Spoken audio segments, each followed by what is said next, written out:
सी sound waves के characteristics क्या सब होते हैं, उसके गुण दोष हम लोग सब कुछ देखेंगे, क्या इसका विशेषता होता है। ठीक है, साउंड वेव को हम लोग डिस्क्राइब कर सकते हैं उसके फ्रीक्वेंसी, एम्पलीट्यूड और स्पीड, इन तीन चीजों से।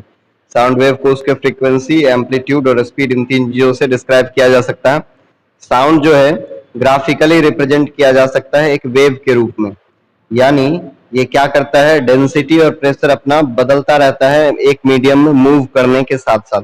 जब एक मीडियम के अंदर साउंड मूव करता है तो अपना डेंसिटी और प्रेशर क्या होता रहता है, बदलता रहता है। ठीक है, तो कॉम्प्रेशन और रेयर फ्रैक्शन हम लोग पढ़े हुए हैं लास्ट क्लास में कि कॉम्प्रेशन और रेयर फ्रैक्शन क्रिएट करता रहता है। तो जहां पर कॉम्प्रेशन होता है बच्चे साउंड वेव का, वो ऐसे क्षेत्र होते हैं जहां पर प्रेशर बहुत ही हाई होता है और डेंसिटी बहुत ही हाई होता है। हम लोग पढ़े हुए हैं पहले क्लास में, जहां पर पार्टिकल्स होते हैं क्राउडेड रहते हैं, बहुत ही पास पास रहते हैं, क्लोज रहते हैं। ठीक है, एकदम क्लोज क्लोज रहते हैं। तो उनको रिप्रेजेंट किया जाता है अपर पोर्शन, कर्व के अपर पोर्शन से, जिसको हम लोग क्रेस्ट कहते हैं। ये जो है साउंड वेव का अपर पोर्शन को हम लोग क्रेस्ट कहते हैं, और इस रीजन को हम लोग बोलते हैं कॉम्प्रेशन का रीजन। कॉम्प्रेशन का मतलब पार्टिकल्स बहुत ही ज्यादा, आसपास के पार्टिकल्स बहुत ही ज्यादा क्लोज क्लोज, डेंसिटी और प्रेशर उनका बहुत ही ज्यादा होगा। तो जो कॉम्प्रेशन है उसको हम लोग डिनोट करते हैं किस चीज से, क्रेस्ट से। ठीक है, क्रेस्ट क्या होता है, साउंड वेव का अपर पार्ट, ये जो अपर पार्ट है इसको हम लोग क्रेस्ट कहते हैं। ठीक है, अब रेयर फ्रैक्शंस जहां पर होता है वो रीजन ऐसे होते हैं जहां पर प्रेशर लो होता है और डेंसिटी भी लो होता है, जहां पर पार्टिकल्स बिखरे बिखरे से रहते हैं और उनको रिप्रेजेंट किया जाता है लोअर पोर्शन से, जिसको हम लोग ट्रफ बोलते हैं। ये जो हो गया हम लोग का, ये क्या है बच्चों, ट्रफ है। ये अपना क्रेस्ट है और ये ट्रफ है, this is crest and this is trough. ठीक है, तो ये आपका क्रेस्ट हो गया और ये ट्रफ हो गया। तो क्रेस्ट और ट्रफ, एक क्रेस्ट और एक ट्रफ के साथ मिलकर के साउंड वेव का एक पार्ट बनता है। ऐसे ही कई सारे क्रेस्ट ट्रफ मिलकर के क्या करते हैं, पूरा का पूरा साउंड वेव बनाते हैं। ठीक है, ये आपका हो गया साउंड वेव, जिसमें ये क्या हो गया आपका क्रेस्ट, फिर ट्रफ, फिर क्रेस्ट ट्रफ, क्रेस्ट ट्रफ, ऐसे चलता रहता है। क्रेस्ट का मतलब ऐसा रीजन जहां पर कॉम्प्रेशन हो, पार्टिकल्स बहुत ही क्लोज क्लोज हो। ठीक है, जिनका डेंसिटी और प्रेशर पार्टिकल्स का बहुत ही ज्यादा हो। ट्रफ का मतलब ऐसा रीजन जहां पर कॉम्प्रेशन क्या हो जाए, ना हो, बल्कि क्या हो, रेयर फ्रैक्शन हो, विच मींस पार्टिकल्स दूर दूर हो और उनका डेंसिटी प्रेशर बहुत ही कम हो। ठीक है, अब दो लगातार कॉम्प्रेशंस यानी दो लगातार कॉम्प्रेशन यानी क्रेस्ट्स, या फिर दो लगातार मतलब ट्रफ्स जिसको हम लोग रेयर फ्रैक्शंस कहते हैं, उनके बीच के डिस्टेंस को बच्चे हम लोग वेवलेंथ कहते हैं। जैसे वेवलेंथ देखो, यहाँ पर ये क्या है, क्रेस्ट है, क्या है, क्रेस्ट है, यानी कॉम्प्रेशन का रीजन है, ऊपर वाला उभरा हुआ रीजन है। ये भी क्या है, एक दूसरा क्रेस्ट है, ये तीसरा क्रेस्ट है, ये चौथा क्रेस्ट है। ठीक है, तो एक क्रेस्ट से दूसरे क्रेस्ट के बीच का दूरी क्या कहलाएगा, वेवलेंथ। ये क्या कहलाता है, वेवलेंथ। ठीक है, एक क्रेस्ट से दूसरे क्रेस्ट के बीच का दूरी कहलाता है वेवलेंथ। या फिर इसी को आप कह सकते हो, अगर हम लोग ट्रफ लें तो कहाँ लेंगे, ये नीचे वाला पार्ट जो है ये ट्रफ हो गया, यहाँ से अगले ट्रफ यानी यहाँ तक की दूरी, ये भी कहलाएगी वेवलेंथ, ये भी वेवलेंथ ही होगी। इस ट्रफ से फिर अगले ट्रफ के बीच की दूरी भी क्या होगी, वेवलेंथ ही होगी। तो मतलब दो कंसेक्यूटिव मतलब लगातार आने वाले क्रेस्ट के बीच की दूरी, या फिर दो लगातार आने वाले ट्रफ के बीच की दूरी क्या कहलाएगी बच्चे, क्या कहलाएगी, वेवलेंथ। ठीक है, और इसको, इसका जो सिंबल है वो होता है लेमडा। लेमडा जो होता है उसको हम लोग ऐसे लिखते हैं, कुछ इस प्रकार से लिखते हैं। ठीक है, ये क्या है, ग्रीक अल्फाबेट से लिया गया शब्द है, एक ग्रीक अल्फाबेट से लिया गया अक्षर है, लेटर है, जिसको हम लोग बोलते हैं लेमडा। ओके, वेवलेंथ को रिप्रेजेंट करने के लिए। और इसका ऐसा यूनिट होता है मीटर, क्योंकि ये डिस्टेंस ही है, वेवलेंथ भी क्या है, डिस्टेंस ही है, तो इसलिए हम लोग इसको बोलते हैं, इसका ऐसा यूनिट होता है मीटर। ओके, नाउ अब साउंड वेव की फ्रीक्वेंसी के बारे में बात करें तो फ्रीक्वेंसी जो होता है साउंड वेव का, तो जब साउंड को प्रोपेगेट किया जाता है, when sound is propagated through a medium, एक माध्यम से होकर के जब साउंड प्रोपेगेट होता है, तो डेंसिटी बच्चे जो होता है मीडियम को ऑसिलेट करता है, मैक्सिमम वैल्यू और मिनिमम वैल्यू के बीच में ऑसिलेट करता रहता है। Now the change in density of the medium from a maximum value to a minimum value and again to the maximum value is one oscillation.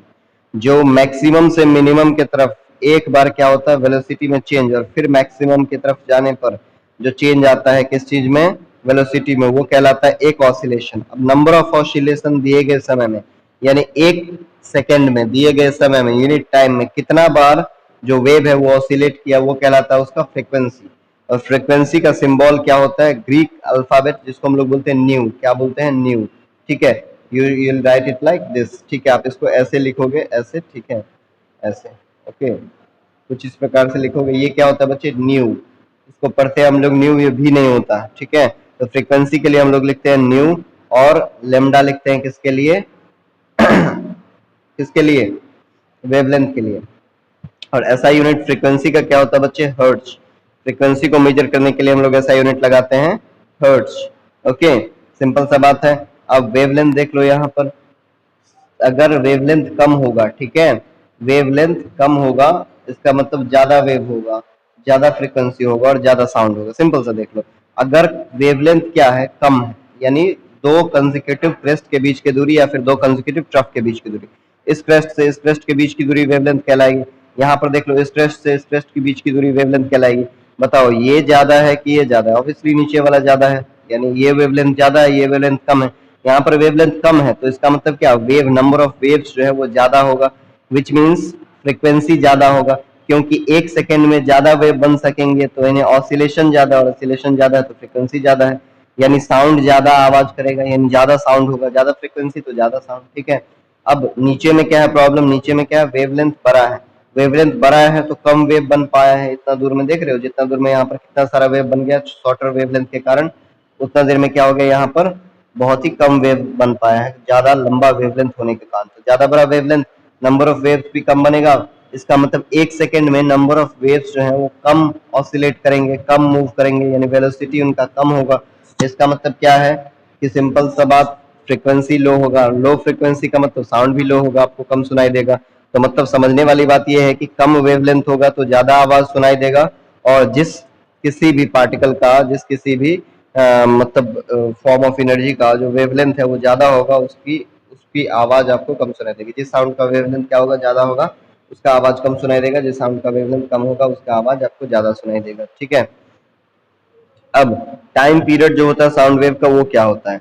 Time period simple सा काम है, time period समझना।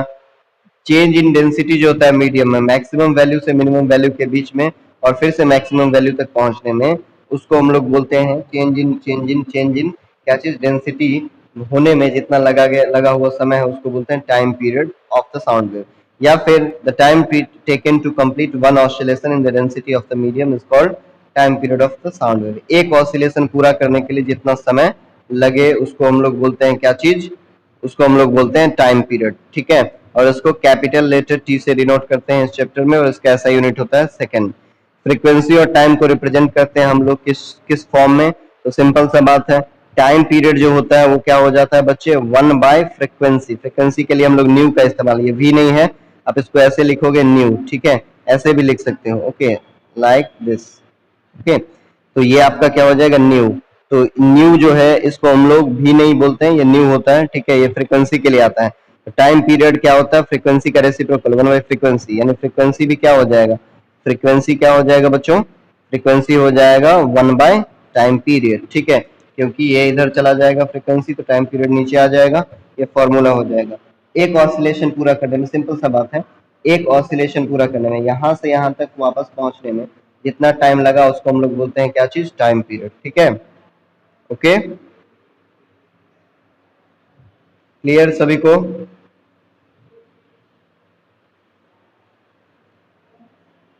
हाँ,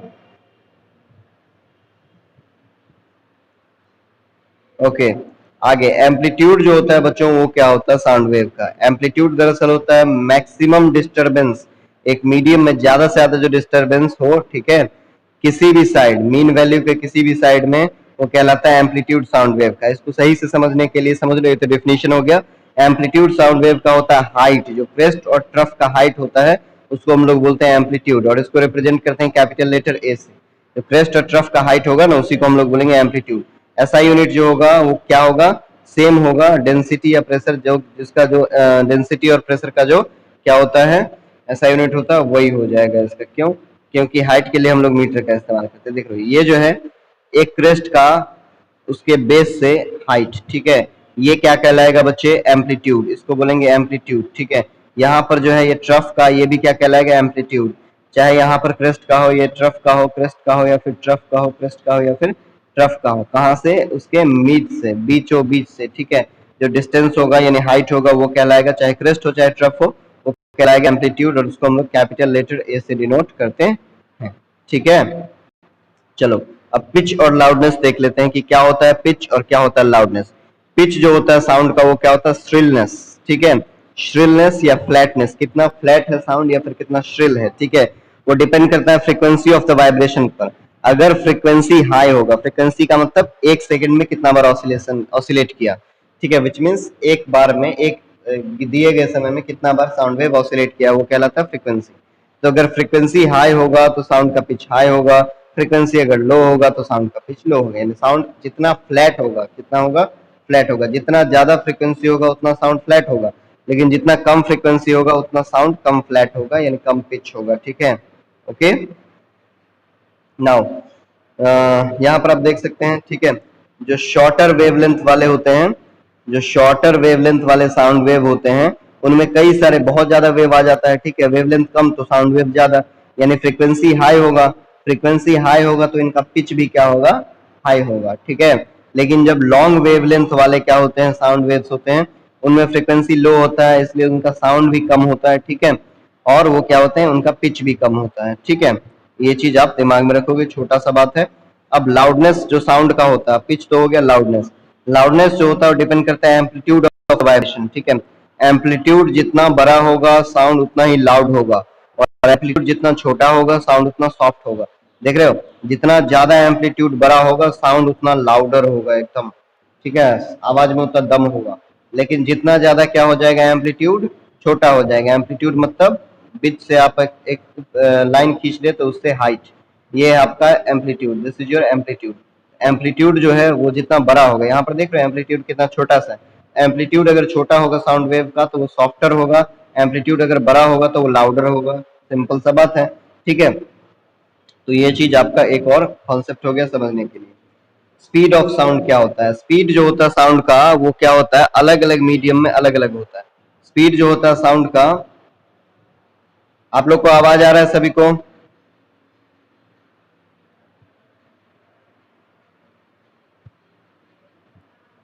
अच्छा, जो कोई भी बच्चे क्या कर रहे हैं, अपना माइक ऑन किए हुए हैं वो ऑफ कर लेंगे। See, now the speed of the sound is different in different media. अलग अलग मीडियम में जो साउंड का स्पीड होता है वो अलग अलग होता है।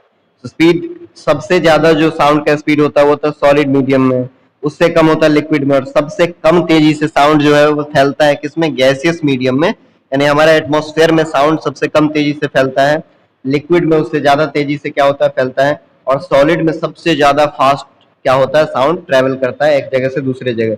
इसलिए ट्रेन की पटरियों के आसपास क्या होता है, जब आप कान लगाओ ट्रेन की पटरी के पास तो आपको दूर से आता हुआ ट्रेन का आवाज क्या हो जाएगा, उस पटरी में सुनाई देगा, क्योंकि वो सॉलिड है। लेकिन आपको इन्वायरमेंट में बाद में चल करके ट्रेन का आवाज सुनाई देगा, ठीक है। जो वाइब्रेशन है वो पटरियों में पहले आ जाता है, क्योंकि पटरियां जो है वो क्या है, सॉलिड है, मेटेलिक है, ठीक है, उनमें क्या होता है, आवाज ज्यादा तेजी से गुजरता है। Okay, now the speed of sound also depends on the temperature of the medium. Medium का टेम्परेचर क्या, तापमान क्या, उसके ऊपर भी साउंड का स्पीड डिपेंड करता है। टेम्परेचर ज्यादा होगा तो साउंड का स्पीड भी ज्यादा होगा, अगर टेम्परेचर जितना कम हुआ साउंड का स्पीड भी उतना ही कम होगा, ठीक है। अब अलग अलग मीडियम में 25 डिग्री सेल्सियस पर नॉर्मल टेम्परेचर पर जो साउंड का स्पीड होता है वो आपको क्या करना है, याद करना है कि सॉलिड में क्या होगा, लिक्विड में क्या होगा, ठीक है। न्यूमेरिकल बनाते वक्त आपका ये काम आएगा कि सॉलिड में जो एल्यूमिनियम सब्सटेंस है, स्टील है, आयरन है, ब्रास है, ग्लास में है, इन सब में साउंड का स्पीड क्या होगा, ठीक है, मीटर पर सेकंड में 25 डिग्री सेल्सियस टेम्परेचर पर। लिक्विड में क्या होगा, गैसेस में क्या होगा, these are the facts that you need to remember for solving numericals. Now sound के स्पीड, फ्रीक्वेंसी और वेवलेंथ के बीच में एक रिलेशन होता है, ठीक है। हम लोग को पता है speed is equal to distance by time, पता है कि नहीं। और टाइम पीरियड, दरअसल बताओ टाइम पीरियड क्या होता है, 1/फ्रीक्वेंसी। 1/फ्रीक्वेंसी हम लोग देखें तो फ्रीक्वेंसी क्या हो जाएगा, फ्रीक्वेंसी हो जाएगा 1/टाइम पीरियड, ठीक है। तो time period is equal to 1/फ्रीक्वेंसी, यहाँ पर हम लोग लिख सकते हैं। ये डिस्टेंस जो है, आपको क्या बताए थे, डिस्टेंस क्या है, वेवलेंथ है। वेव का लेंथ ही तो डिस्टेंस है, मीटर में मेजर करते हैं। तो डिस्टेंस के जगह पर क्या लिखेंगे, वेवलेंथ। वेवलेंथ के लिए लेमडा आता है, और टाइम पीरियड टी जो होता है फॉर्मूला में, speed equal to distance by time. ये टाइम दरअसल यहाँ पर क्या होगा, टाइम पीरियड 1/फ्रीक्वेंसी, तो इसको लिख सकते हैं 1/ हम लोग फ्रीक्वेंसी। ये फ्रीक्वेंसी ऊपर चला जाएगा तो क्या हो जाएगा बच्चों, ये फ्रीक्वेंसी ऊपर चला जाएगा तो speed is equal to lambda into nu, ठीक है। लेमडा इंटू न्यू हम लोग का क्या आ गया, speed is equal to lambda into nu, यानी speed is equal to wavelength into frequency. Frequency क्यों आया है, क्योंकि फ्रीक्वेंसी होता है 1/टाइम पीरियड। तो लेमडा, और लेमडा क्यों आया, क्योंकि वेवलेंथ डिस्टेंस है, तो डिस्टेंस बाय टाइम को ही हम लोग दूसरे तरीके से लिख सकते हैं साउंड के लिए, कि साउंड का स्पीड होगा वो हो जाएगा लेमडा यानी वेवलेंथ इंटू न्यू यानी फ्रीक्वेंसी, ठीक है। तो ये था आपका किस चीज का कॉन्सेप्ट, स्पीड ऑफ साउंड का कॉन्सेप्ट।